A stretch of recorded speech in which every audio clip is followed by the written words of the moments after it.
ચલો મિત્રો, જય દ્વારકાધીશ. જો આ છે આપણા સમોસા, અને સમોસા કઈ રીતે બને એની પ્રોસેસ આખો વિડીયો હું તમને બતાવું છું. જો આ ચટણી છે.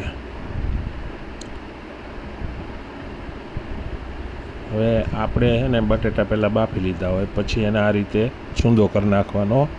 જો આ રીતે ચૂંદો કરો ને એટલે એમાં છે ને ગાંગડા કે એવું કંઈ ના રહેવું જોઈએ.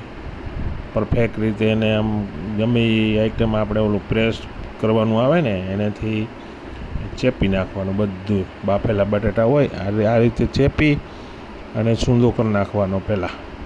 જો આ રીતે બધો સૂંદો થઈ જાય ને પછી એમાં છે ને મસાલો એડ કરવાનો. મસાલો એડ કરી અને ટોટલી બધાય મસાલા એડ કરવાના હોય. ચટણી, મીઠું, હળદર, ગરમ મસાલો, આ બધું એડ કરીને પછી એને આ રીતે ધાણાભાજી નાખીને બધું કમ્પ્લીટ કરીને પછી આ રીતે એને હલાવવાનું. બધું મિક્સ કરી લેવાનું એમ ટોટલ.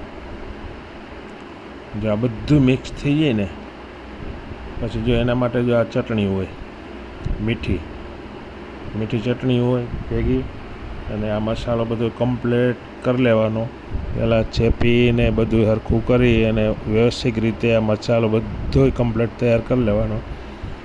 પછી એને આપણે સમોસા વણવાના. જો હવે આપણે એના સમોસા વણાય છે. જે આ રીતે પટા અને મશીનમાં નીકળીને આવે અને પછી આ રીતે જો પટા એક એક કરી અને એમાં આ રીતે મસાલો ભરવાનો. જો આ તમે જોઈ રહ્યા છો ને, વિડીયો પૂરો જોજો એટલે તમને બધો ખ્યાલ આવે કે આ કઈ રીતે આખી પ્રોસેસ સમોસાની હોય છે. જો આ રીતે હે ને પછી એને મસાલો ભરવાનો. જો મસાલો ભરી અને પછી જો આ કેરેટમાં હું ગોઠવતો જાઉં છું. જો આ રીતે કેરેટમાં ગોઠવવાનું. એટલે જેવું આપણે કેરેટ ભરાશે ને પછી એને તરવા માટે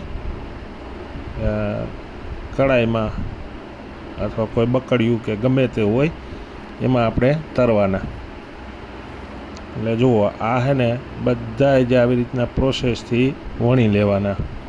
તમને જે રીતે દેખાય છે ને આ રીતે બધાય સમોસા જો આ રીતે પ્રોસેસ કરી અને પહેલાં બનાવી લેવાના. જો દેખાઈશ આવી રીતના મસાલો ભરી અને પહેલાં બધો સ્ટોક કરી લઉં. આ જો કેરેટ જેટલા દેખાય ને તમને એ બધા કેરેટ હું એક એક કરી અને આ રીતે બધા ચેપી કમ્પ્લીટ કરી અને વણી અને બધા કેરેટ ભરવાના. પહેલાં જો આ રીતે આ છે ને દેખાય છે ને તમને વિડીયોમાં. જો આ રીતે ચેપી જો આવી રીતના છે ને બધું કમ્પ્લીટ કરી લેવાનું.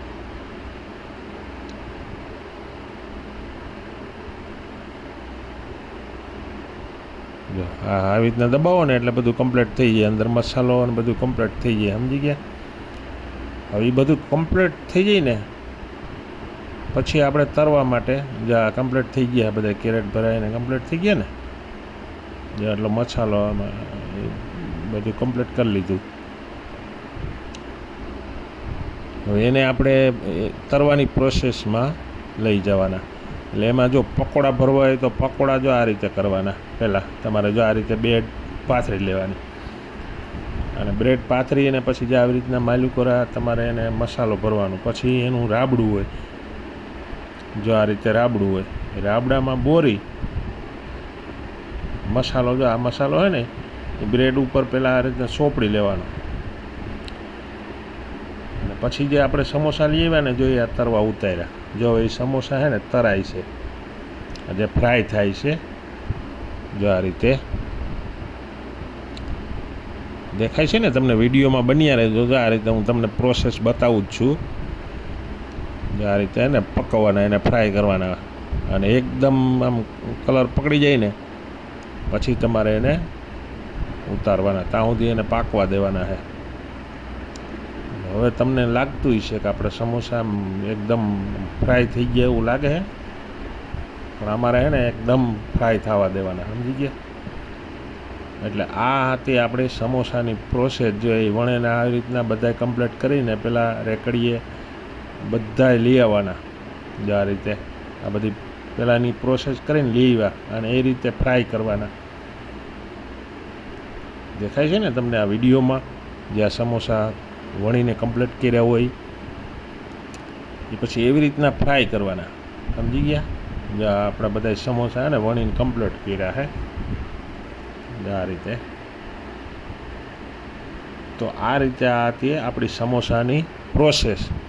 તમારે પણ શીખવું હોય, લેવા હોય તો આવું